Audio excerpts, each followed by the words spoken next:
Content warning. Today's episode of Pop Culture covers topics that may be disturbing for some viewers or listeners. Viewer and listener discretion is advised.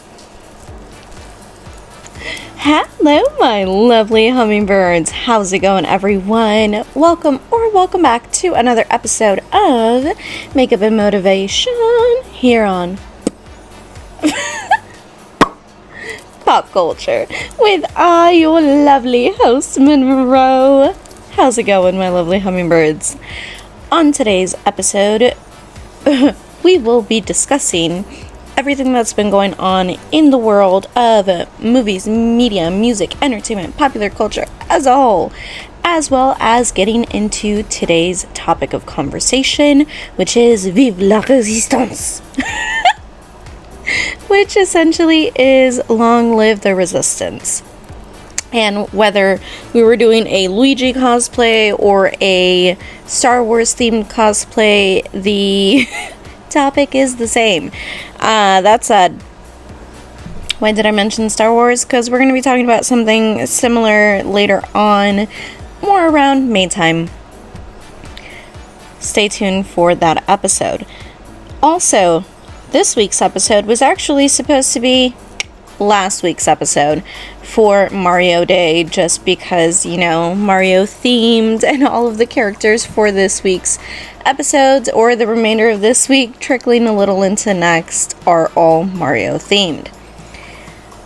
There is no makeup look for today's episode, my lovely hummingbirds. If this is the first time of you tuning into Makeup and Motivation, please feel free to go to the Side Character Syndrome episode all about being the main character in your own life. And the reason for today's makeup look also being Luigi inspired, it's going to make more sense once we get to the topic of conversation and everything that we're going to discuss there, but also it just felt right to begin the launch of the Spanish version of Makeup and Motivation with this character, as we do discuss both today's topic of conversation and a little snippet of Side Character Syndrome. That said, if you are interested in checking out the Spanish version of Side Character Syndrome, definitely feel free to, once the announcement of when that episode launches on Patreon and when it is available. Yes, your girl is launching a Patreon. Who would have thunk it? That is going to be more towards the end of the month, even though we're 10 days away, but still. That said, hi my lovely hummingbirds, welcome. Today we will be discussing, as I mentioned, all of that. Why am I all dehydrated all of a sudden? Like my cutesy little muggy. That's not gonna help with hydration, that's all caffeine, but still. Yeah. Government issues. Bad Bunny being face of Calvin Klein this year. Bitty bum baffling news as far as what's going on with the women that murdered Selena Quintanilla, and just a whole bunch of the U.S. government being in shambles and everything being very uncertain. Before we begin into everything that we're going to discuss on today's episode, I would really appreciate it if you would all join me in a moment of silence, my lovely hummingbirds, for the following individuals: Paquita la del Barrio, Adam Manzano, Kim Seiron, Roberta Flack, Michelle Trachtenberg, Jean and Betsy Hackman, Dora Muno Niambe, Carl Dean, Sulma Daniela Calderon, Simon Fisher Becker, DJ Funk, Dave Mallow, David Stephen Cohen, and Jesus Guerrero. I would really appreciate it if you would all join me in a moment of silence.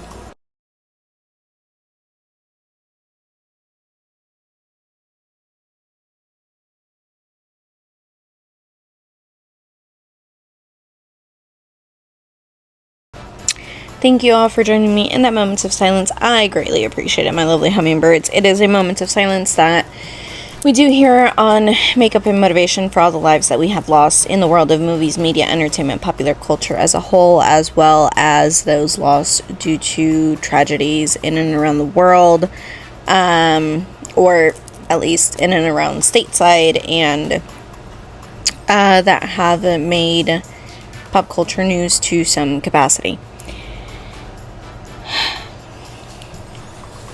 I was gonna say that said again. Jeez, why am I saying that so much? What is going on with my brain?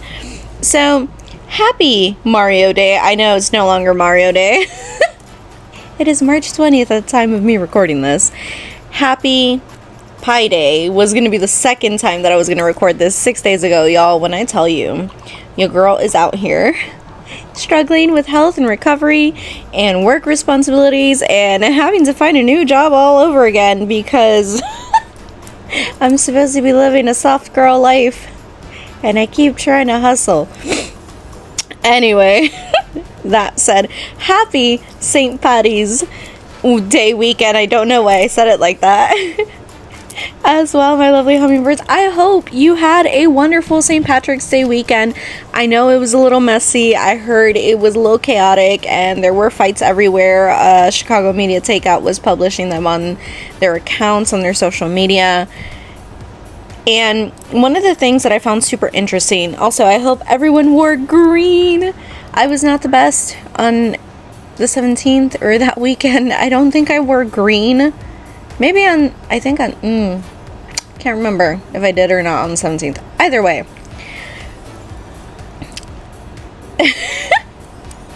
All my aside, I saw this thing about St. Patrick's weekend and how, in comparison, so first off, I got the notification on my phone from Snapchat of how 5 years ago we were going into the pandemic, and I literally was like pandemic day 1, and I was like, wow, that's messed up. That is a memory that I was like not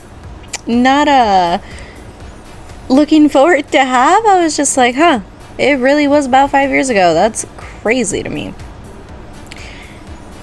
Secondly, after I saw that Snapchat memory, I also saw posts about how everyone that had been out on St. Patrick's Day during that weekend, like when the river is being dyed here green and everything, and not just here in Chicago, but in other states of the U.S., it really felt, and this was the general consensus, right? I don't know. I was at freaking work.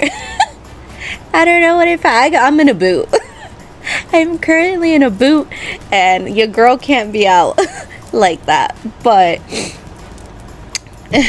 that aside, that everything felt very frenzied. That what is typically a holiday that is very celebrated and everyone is out for the sake of having fun and enjoying and having this very like boisterous energy of like, oh my god, it's such a like woo, free-for-all kind of day where everyone basically just drinks and indulges in food and merriment and fun with friends and all that. I keep shifting in my seat, trying to sit comfortably. So if you're hearing any weird noises or like hopping, it's that. But especially if you're my audio only listeners and you're like, what the fuck is she doing? I'm trying to shift in a comfortable position in the seat.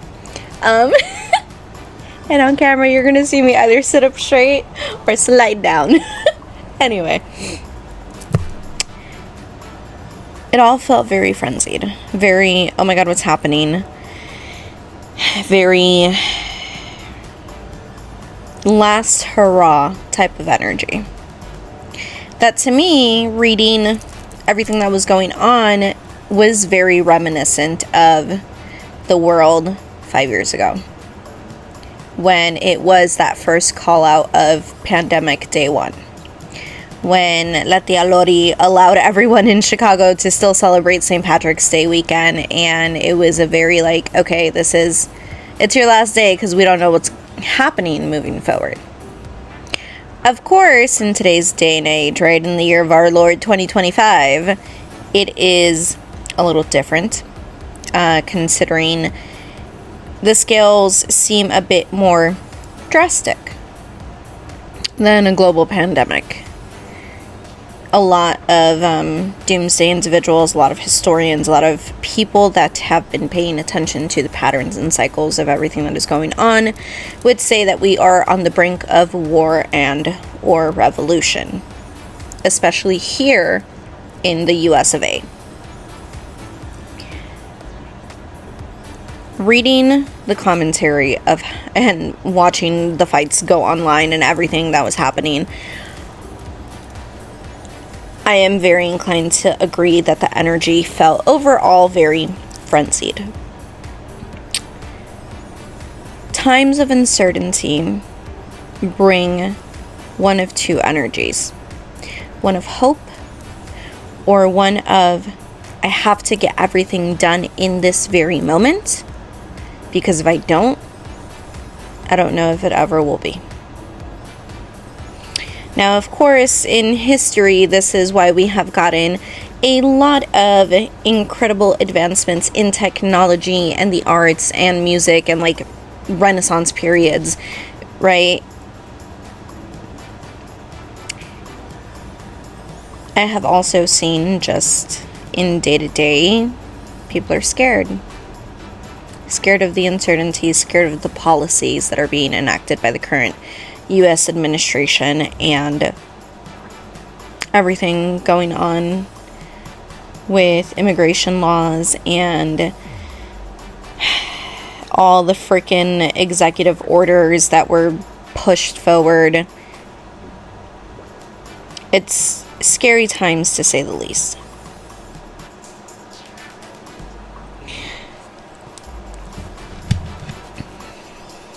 So I understand that energy. And if you, my lovely hummingbirds, or friends or family are feeling this heavily, it is okay to take a pause, to reassess, and really look at the things that are like, obviously it's hard to unplug when the decisions being made directly or, adjacently affect you to some capacity, right? But it is okay to take a moment to really pause and analyze and just allow yourself to be throughout all of this. That said, speaking about our government being in shambles, so I was reading an article because of a conversation that got brought up with an Uber driver on my way to and fro from my medical appointments, but he started talking about Social Security and how he had heard, or that Trump had said, that he was going to essentially remove Social Security from the elderly and all those that receive those benefits. It is confirmed that 800 Social Security offices will close throughout the United States, as well as no more phone consultations and having to verify identity for those that receive Social Security benefits. While some have allotted this move, there are many more that are against it. I personally think it is insane to some capacity. If they wanted to do that, virtual visits could have been a thing. The reason why I'm saying that's messed up is because, one, they're shutting down a bunch of offices right before they have to, not have to, but are going to make in-person verification, identity verification a thing. One, feels like a trap to get individuals that may or may not be documented, in my opinion. Also feels like a trap to see, okay, well, are you the child of an immigrant, yes or no? Apart from that, we got all the tariffs that are being imposed on imported and exported goods. And that, my lovely hummingbirds, is not just food, it is also textiles, materials, gas, medication, really anything that involves alcohol to some capacity.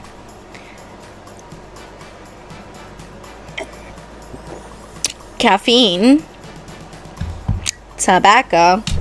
You know, the US of A is really like anything that we have made our population addicted to, we will simultaneously rip out from under them, is crazy to me on this 2025 bingo card of chaos. Also, amidst all of this, someone AI created a video, or at least the White House said it was AI.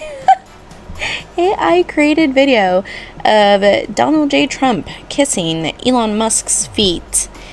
And I mean, the internet had a storm with that video. I was like, wow. I mean, it's not horribly inaccurate, right? We did have Elon's kid at that press conference where Elon was present at the president's press conference, but okay. Telling Trump to shush his mouth and that he wasn't the real president.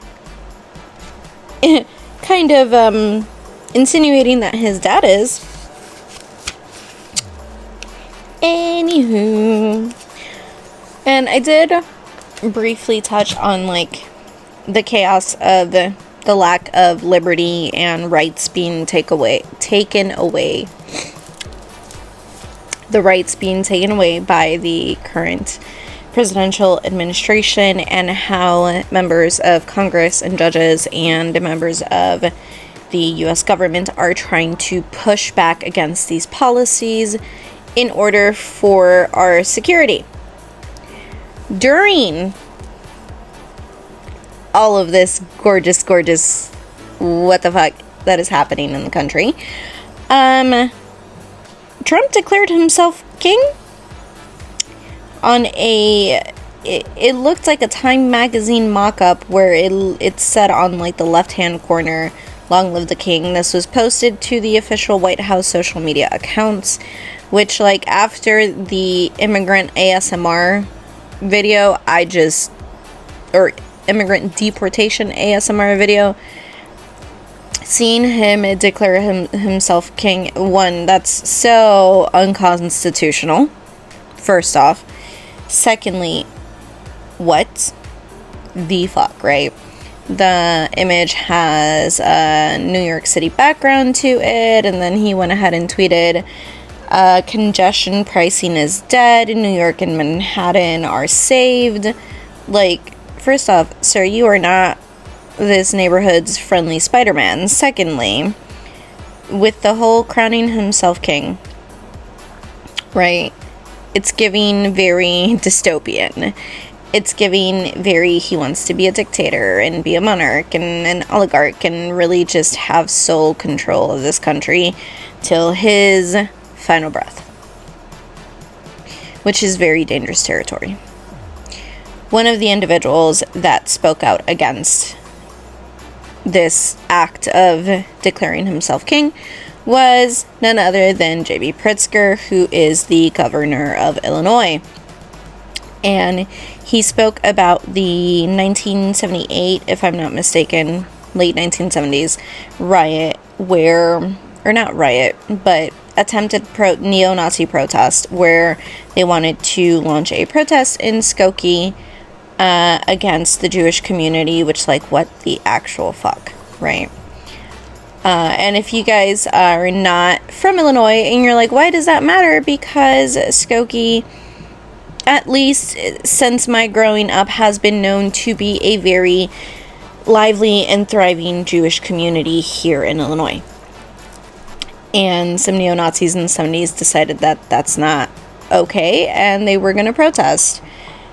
Because there was so much pushback, they didn't end up protesting in Skokie, but they did end up protesting in Chicago. Only 20 showed up, and then 2,000 Illinoisans, and this is verbatim from J.B. Pritzker's speech, showed up and counter-protested and stopped fucking neo-Nazis from going against Jewish people, which, like, ugh, I'm so fucking Mercury retrograde. I'm so tongue-tied. And, like, when I was listening to everything about that protest, I was so pissed. I'm just like, I don't get it, right? I don't understand any of that. To hate an entire nation of people is just absurd to me. No matter the ethnicity, no matter the religious denomination. It's insane. And sadly, the higher echelons of this administration would have you believe that they are doing things in the name of God, in the name of Christianity, and they are not. One thing that I found super interesting,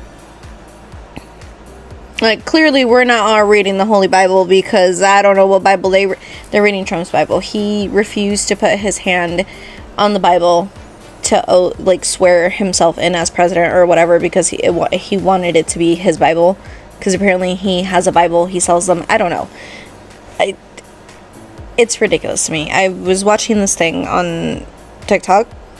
No, it was around TikTok ban time, so it was like on Threads or something. And this guy goes around basically asking, like, you know, if Jesus were to stand in front of you in this moment. And this lady basically was like, even Jesus would get deported if he didn't come into this country the right way. Our Lord and Savior, Jesus Christ. If you believe in Christ, you are saying this man would get deported. Like, you know, in the sanity is nowhere to be found in the building. Clearly. Emergency for sure. That said, one of the points that J.B. Pritzker made in his speech was that it took the Nazi regime 1 month, 3 weeks, 2 days, 8 hours, and 40 minutes to dismantle a constitutional republic. A lot of individuals, not only that are chronically online or like myself that are reporting things to you, my lovely hummingbirds, have seen a lot of similarities, but so have scholars and historians and and politicians and individuals whose job it is to look for impending global threats, the similarities between the actions taken by the current U.S. administration and those circa World War II times. There has been I can't say that none of this was planned, none of this was expected, because there's always been a strategy in play, and it has been Project 2025. And one of the things that most irks me out of all of this is all the people saying, where's Kamala? Kamala is taking some very much well-deserved needed rest away from all this bullshit and all this fucking chaos, because it is not that woman's responsibility to clean up the messes of the US's fuck around and find out moment. It's just not. I think collectively, right, in the US, for all those that did vote for the current administration, it was others will be targeted, but not myself. It became a very interest-based voting of self versus the collective. Firstly. Secondly, if you will believe everything that, secondly, if you are to believe what has come out of Donald J. Trump's mouth himself, he didn't need anybody's votes to win, because Elon rigged it. Or Elon's interview, where he states that he rigged it. So, either way, we are in some very unprecedented, scary times.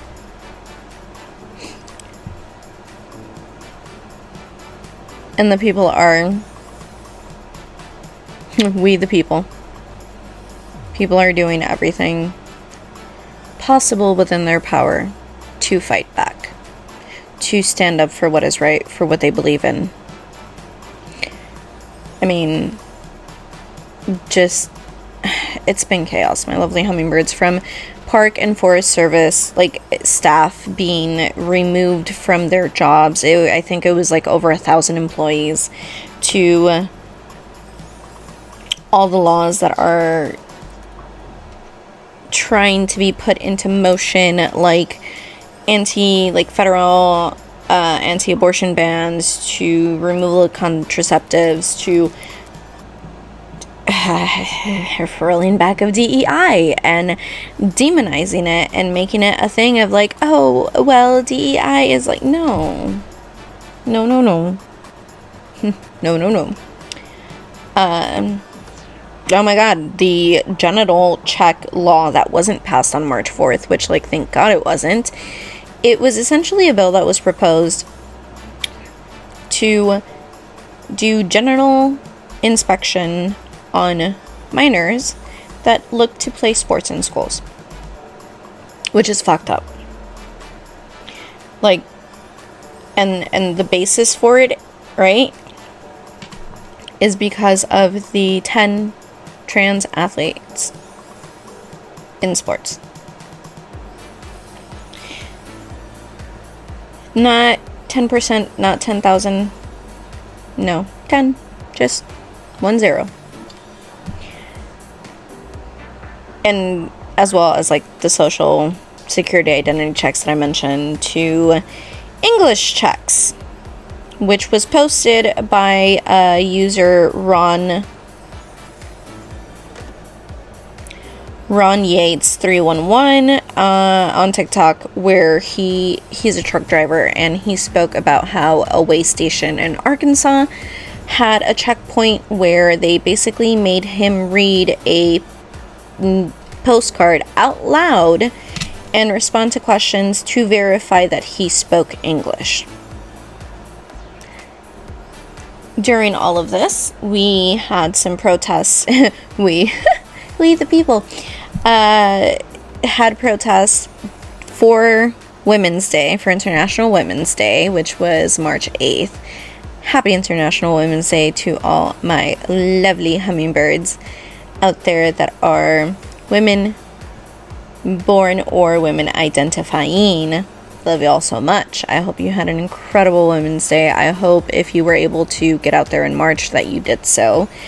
One of the very impactful protests that happened was the one that occurred in France with the topless march, where the women were basically saying, oh my god, what did... Basically, there would not be a fascist France because they don't... hold on, 2 seconds. Couldn't remember off the top of my head, but basically it said epidemie fasciste riposte féministe, which is epidemic or fascist epidemic feminist response.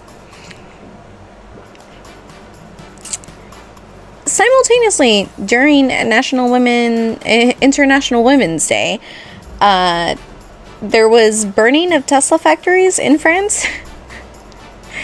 I think it was also in France, or it was somewhere in Europe, where it was farm workers that were protesting, which I'm going to cover more on next week's episode, because I got to look more into that one, but it just... everyone is rising up. We had a protest here in Chicago as well. Again, booted. Can't really do much or go anywhere right now. girl is living a fabulous life, my lovely hummingbirds, for the time being. But I was watching all the videos about the protests, and of course it was done around Trump International Hotel in the middle of the city, as well as around the Tesla shop over on State. Yeah. I think it's State and can't remember the other street. But one of the things that I found super interesting was the line of CPD that was outside of the Tesla store. And basically it was done in response to the burning of like the Tesla stores and factories in France, because of the fear that like it was going to happen here in Chicago, that the store would be vandalized. And people were saying, you know, it's super interesting that we are said to not have funds for the CPD, yet here they are defending a private owned company. A lot of the actions that are being taken by the administration have been deemed questionable by the general consensus online and publicly, just because why are we, right, the collectively taking our, you know, the people's taxpayer money and putting it towards defending privately owned organizations and what have you. I was like, what the frig is that? It is my tripod. Anyway, that tweaked me out so bad. I don't know why.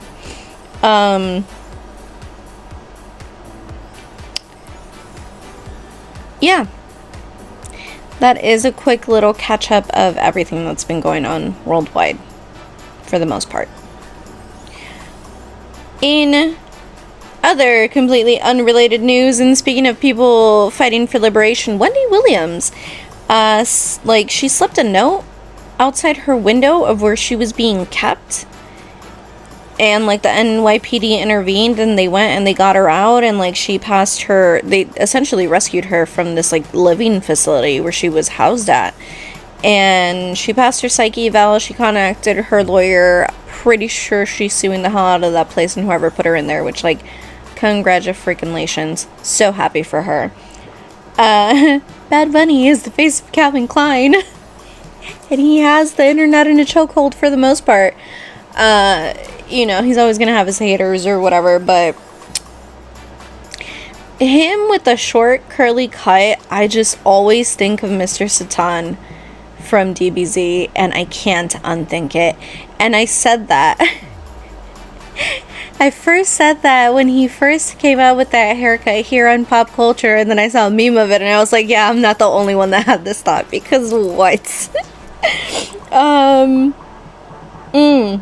That was the other thing that I was going to talk about.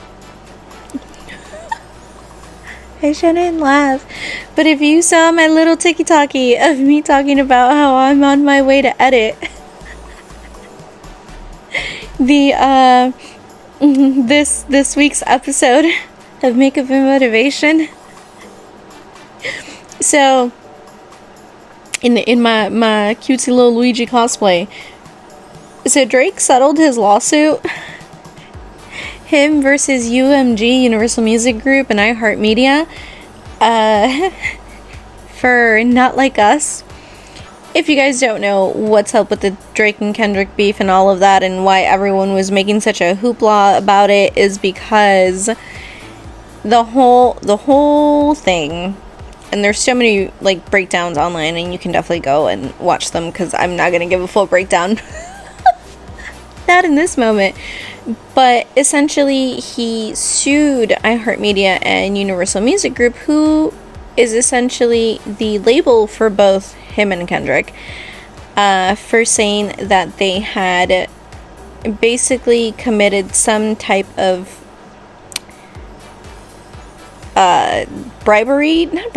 collusion. Is that the proper word? Where essentially it was causing him issues of like his name was being sullied and everything because of the song Not Like Us, where Kendrick not only calls him pedo, but also basically saying, like, you can rig the game, but you can't fake influence. Actual lyrics from the song. And it blew up, so much so to the point where Kendrick made it to the Super Bowl. He had SZA sing a song with him, who is one of Drake's exes. Had Serena, who is also one of Drake's exes, doing the crip walk on stage. And everyone was like, oh my god, she's not only his ex, but, like, the whole significance of why her doing the crip walk on stage was because she had gotten reprimanded for it during one of her tennis matches, one of her competitions where, like, she won and she did it, and they were like, it's not appropriate or whatever. But everyone was like, wow, that's a slap in the face. He has 2 of his exes on there. And the fact that Kendrick, avoided eye contact with the camera the entire performance until he said, say Drake. Yeah. It's, the legal battle is done. He basically dropped the suit. I heard media was like, no one paid anyone anything. We just dropped it when we showed evidence that, like, we didn't push the numbers. We didn't rig it. Everyone did the dance. Y'all. And oh my god, especially for, like, my lovely hummingbirds that are bilingual and you grew up listening to Los Bukis and Marco Antonio Solis. Like, he is an icon when it comes to especially Mexican culture and the music and Latino music, pop music, regional music. Because Drake came out with a song in Spanish in his new album, and it was not so well received, and you saw a whole lot of Latino artists start doing the dance to Kendrick's song. I can't, I'm freaking dying. And yeah, in his sold out concert, Marco Antonio Solis literally was like, hey, check this out, to the crowd. And they did a whole little dance, and he was living, like,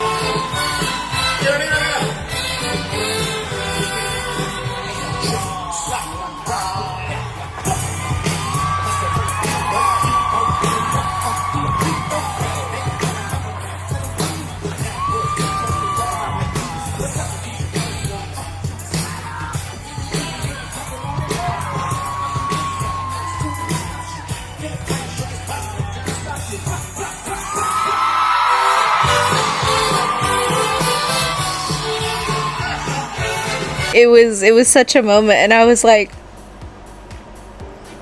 oh no, Drake's getting roasted internationally. That's crazy. As I'm giggling. Oh jeez. Anywho, all that aside, why does this all matter, my lovely hummingbirds, when it comes to the journey of life, love, and self-healing, and all that gorgeous, gorgeous stuff that we talk about here on Makeup and Motivation and on pop culture as a whole? Welcome to our topic of conversation of the day, which is Vive La Resistance. Or long live the resistance. The reason I am dressed as Luigi instead of Mario, even though it was Mario Day when I was initially supposed to launch and record this episode.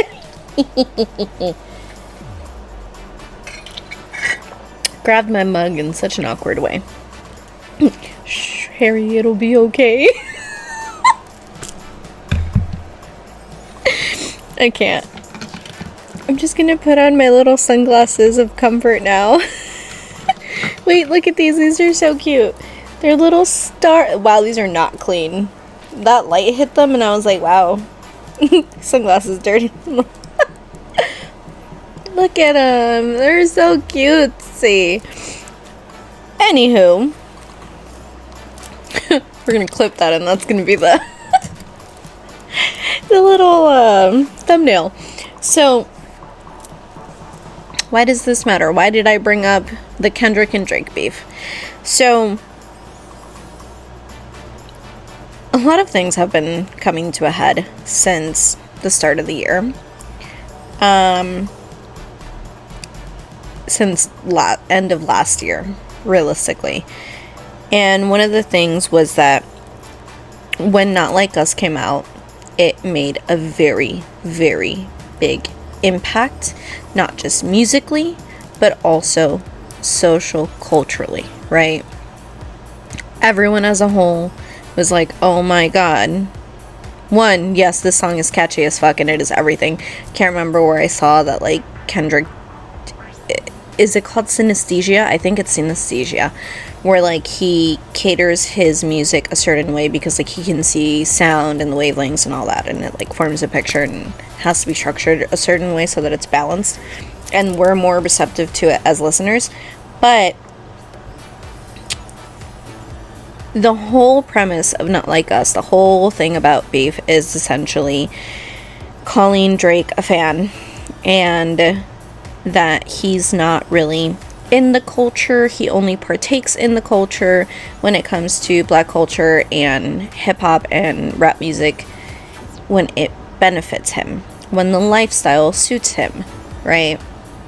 That he hasn't actually been through that struggle and experienced what the greats of hip-hop have experienced, including Kendrick himself, which is difficulty and struggle and growing up and dealing with some hood shit to some capacity, or the struggles of a black man in underprivileged neighborhoods. Drake is mixed, light skin, and comes from a background of money. He got his start in Degrassi. So, Not Like Us is essentially an homage to calling out individuals that have not, that really mimic that and, you know, partake in the culture when it is beneficial for them. Think culture vultures, essentially. And everyone was like, yo, this is amazing. He wrecked him. That is when people decided that the beef was already won, and then he made it to the Super Bowl, and everyone was like, at this point, I even said it in the group chat. I was like, you know, Kendrick is just gonna have to go ahead and let Drake pull MGK and just switch over genres entirely.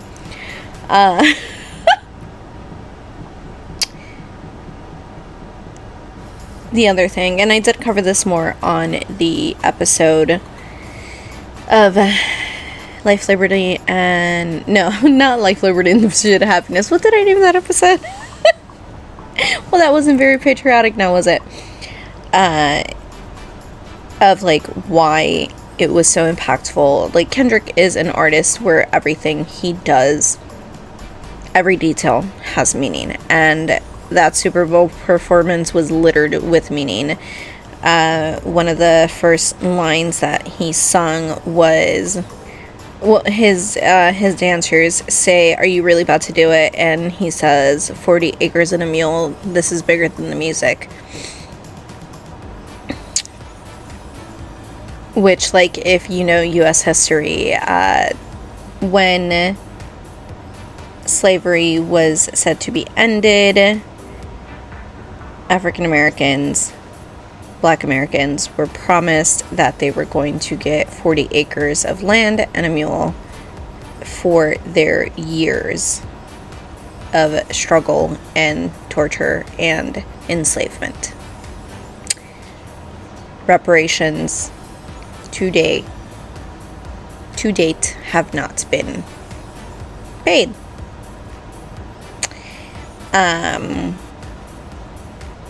But there's, oh God, what's the other line? It's a cultural divide. Was it? Is it a cultural divide? You can fake the game, but you can't rig influence. Like, a lot of his verbiage is very on the head of like all of this is bigger than what it seems, especially when it came to the performance. There were so many factors, and like I might end up doing a breakdown of the entire performance at some point. But from that to Luigi Mangione and me being dressed as Luigi from the Super Mario Bros. Video game is not me making this any less of a serious situation or just being rude or anything like that. It is very tongue-in-cheek, but could I have dressed up as Mario for Mario Day? Sure! Definitely could have. But we are going to be talking about Luigi Mangione and the effect that his actions had on the general populace of all those watching in the US. Granted, I've said this to friends and family, we are one of the most unserious generation to all my lovely millennials out there. We don't we deflect a lot of things with very dark humor. And that is a collective learned coping mechanism. So for those of you that don't know or have not kept up with US news, for all my international viewers, if you're like, what is up with the Luigi Mangione situation? So Luigi Mangione is a 20-something-year-old man that a few months back shot and killed the CEO of the US insurance organization United Healthcare. And on the bullet casings were found the words "deny, depose, and delay." A lot of stories came up around this time about why Luigi Mangione did it. And there was a lot of speculation like, yo, that doesn't sound right. Like, he doesn't look like the same person that was caught on camera as the shooter. He ended up being handed into custody by a McDonald's employee, and that employee, I believe she ended up getting fired and like never got the reward money or whatever have you. I'm gonna say something that can be seen as slightly controversial for my lovely hummingbirds out there that are tuning in.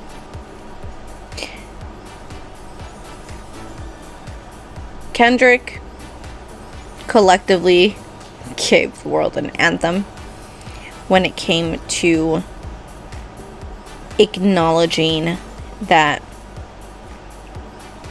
socio-culturally we are not all living the same life, and a lot of us are. That there is a cultural divide, right? And I think Luigi Mangione not only ignited the flame of reminding the people that they have power, but he also cemented the fact that all of us are simply just a number to higher organizations and the powers that be. Because, so the words deny, depose, and delay are words that have been used by the United Healthcare insurance company to do exactly that with claims for individuals that file medical claims. If you are not in the US and you're like, what does that mean? My lovely hummingbirds, stateside, we need referrals for pretty much every freaking procedure, especially life-saving ones. Healthcare here is not the greatest, and it is very, not just expensive as shit, but a lot of times, a lot of very necessary procedures will not be completed because individuals do not have the proper health insurance or the right tier of health insurance in order to have these procedures, period. Like, to have these procedures done. There were stories that it was because his mom was really sick with, I believe, cancer, and like the procedures were not approved because she had reached like the anesthesia limit, or there was something crazy along those lines. Yes, there are limits to surgeries and the amount of time someone can go under anesthesia, because the insurance companies decide and tell the doctors what they can and cannot do. Real crazy how our whole healthcare system is set up in this country. But the one thing that really was very just like in everyone's faces when the CEO of United Healthcare was shot and killed, was that he was going to a business meeting, essentially, and all those that were entering the meeting walked over his body to hold the meeting, and then United Healthcare released a statement saying that is what he would have wanted. As far as the deceased CEO, he would have wanted them to carry on with the meeting. His position, I believe, was published as available within less than 24 hours. Collectively showing to the world, like, hey, organizations don't give a fuck about you. Hey, you're just a number. Hey, look at their CEO. Was their CEO of this company, and they didn't give a fuck to replace him.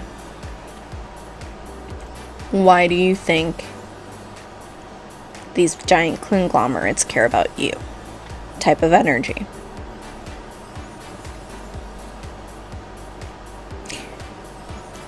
Luigi Mangione grew up wealthy. Okay. He is not a person that grew up in the lower nor working nor middle class. He was upper to wealthy middle class, right? Or upper middle class to wealthy. His family had years of money due to elder facilities and retirement facilities, rehab therapy facilities, things of that nature. It is said, I think it was Daily Mail that posted it, where like he was kicked out of his grandma's will because he committed a violent act, because it's a clause in her will. And I was like, Miss Ma'am, are you in a family of spies? Because why is there a clause in your will? I have questions. So many questions about that. But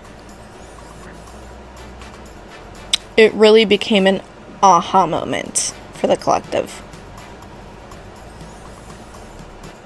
And whether you are keeping an eye on the protests in Argentina or in Budapest or even in Boston, telling Tim Homan to fuck around and find out if he tries to even have immigrants forcibly removed from Boston. Like, y'all, that's where the Boston Tea Party was. Let's be so for real. They found a Tesla in the harbor. I was like, wow. They really said eat. To just the blackouts, the shopping blackouts, and the protests with your wallet that have been held here in the States, right? From Target to Coca-Cola being two of the very big names, to Starbucks being one of the other really big names, right? It works. When people, right, collectively unite against being taken advantage of, measures work.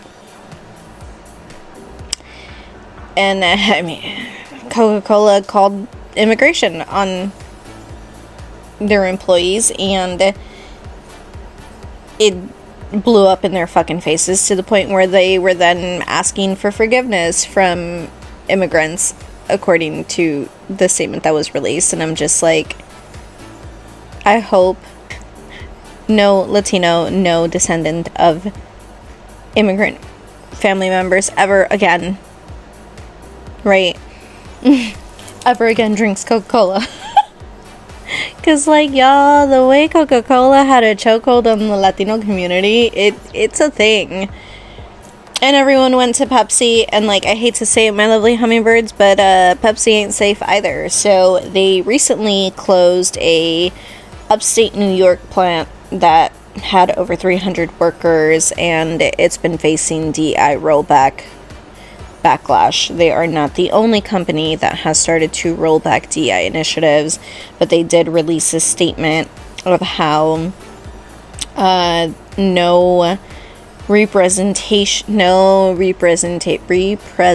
wow, y'all ever say a word and it just sounds weird?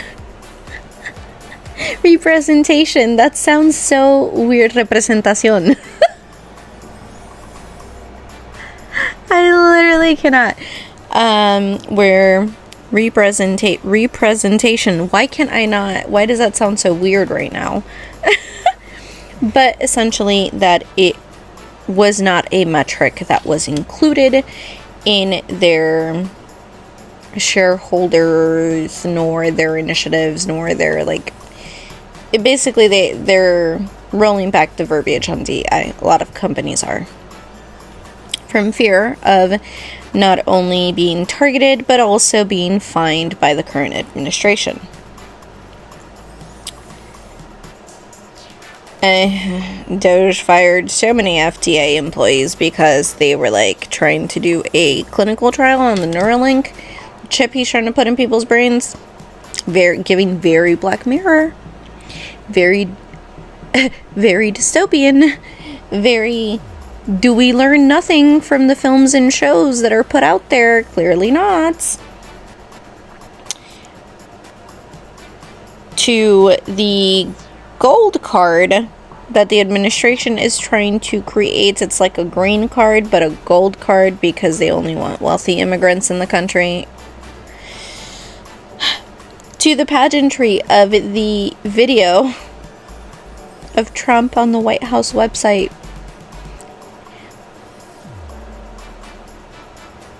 All I think about is the TikTok sound if he's trying to be the prettiest girl at the party, and I cannot.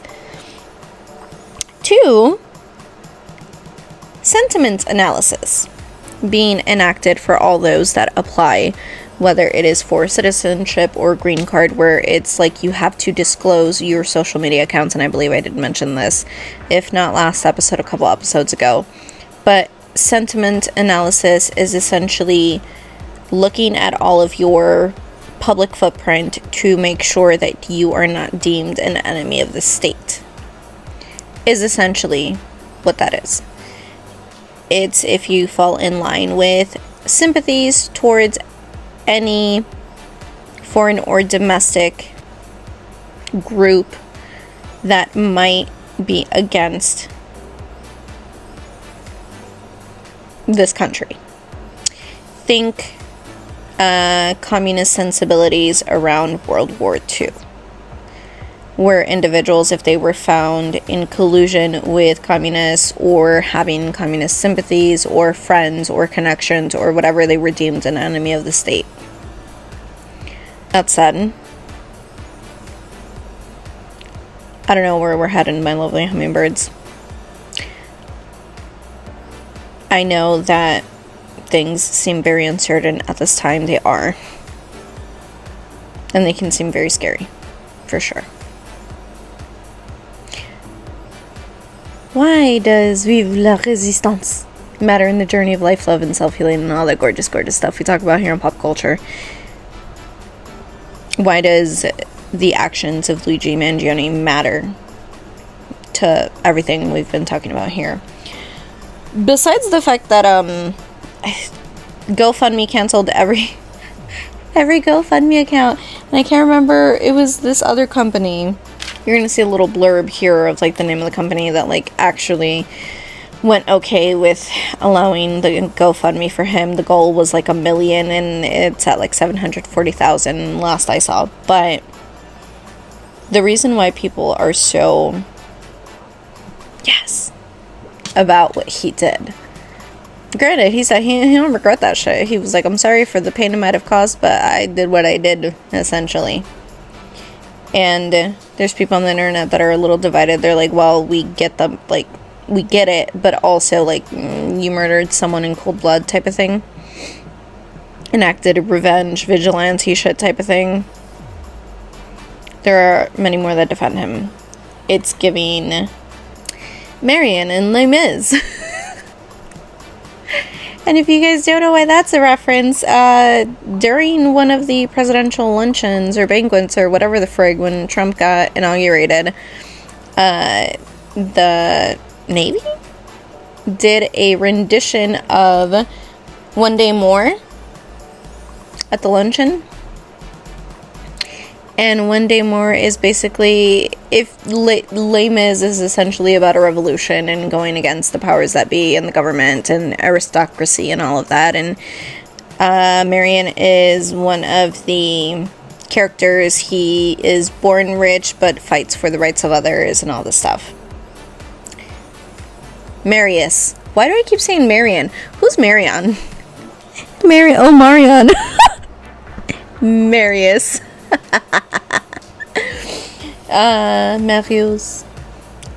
Marius bon merci. But resistance in the journey of life, love, and self-healing is important. Mentioned how Luigi Mangioni's actions ignited the flame of reminding the people that they have power. Resistance can have various outcomes, but in the journey of life, love, and self-healing, you're either resisting change or you are resistant against things that prohibit your progress. To enact resistance as an individual, the greatest form of resistance is yourself. And if you follow me on Threads, you saw my post where I talk about that. In uncertain times as the ones we are facing in today's day and age, it can seem like the things we are doing have no impact or are insufficient to making a lasting change. But I promise you, my lovely hummingbirds, you taking a step every day to stand up for what is right, to stand up for what you believe in, to stand up for the betterment of the collective, of the world as a whole. Whatever step you take, no matter how minuscule it might feel, is still a step in the right direction.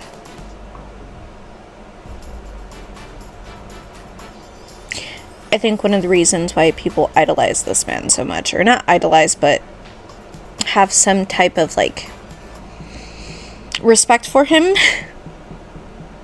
despite his actions, or in spite of his actions, is because people have felt powerless for a really long time. Honestly, probably since COVID, when the world stopped. People felt powerless at the hands of government for many, many lifetimes in various forms. And seeing the disparities and the disconnect of those in the upper echelons of wealth to the rest of the world, really, I feel, started in 2020. And seeing someone that grew up in all of that take the actions that he did, basically showing, one, it doesn't matter how much money in the world you have, if the powers that be are against the betterment of the world, well, you're screwed too. Two, it doesn't matter how much you give, you're just a number. It does something to people. It makes them question things. It makes them understand or believe that maybe it doesn't have to be the way things have always been. Maybe you can make change. You can stand up and be defiant and be resistant and do what is right. Do what is meant for you to do in this life. In the journey of life, love, and self-healing, my lovely hummingbirds, the greatest form of resistance that you can offer for all those that wish to oppress you in any way, shape, or form is to simply be you. And to show up as yourself and to keep being you and speaking up.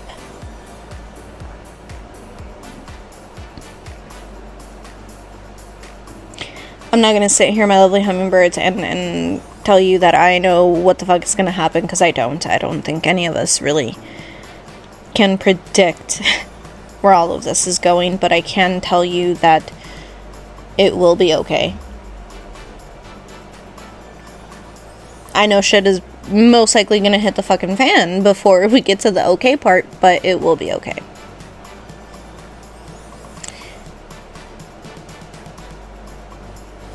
It takes work to be yourself. It takes going against the grain. It takes going against pre-established rules and notions of the way things should be to versus the way that you can envision them to be for you. And the journey of life, love, and self-healing, and all that gorgeous, gorgeous stuff we talk about here on Pop Culture comes with a little bit of defiance and resistance littered throughout the journey of it. I hope that you, my lovely hummingbirds, keep standing up for yourself and for what is right, for your beliefs, for your values, and for the defense and protection of yourself and others each and every day. I hope you take care of yourselves at this time, and I hope that you know that you, in your life, in this lifetime, this crazy ass life that we're living, you are the greatest form of resistance. When you show up exactly as you. In every moment possible. Sprinkle a little bit of you into every situation. And you will grow. And you will learn. And you will foster the spaces that are meant for you to be, to thrive, and to build in. You deserve to live a fulfilled life.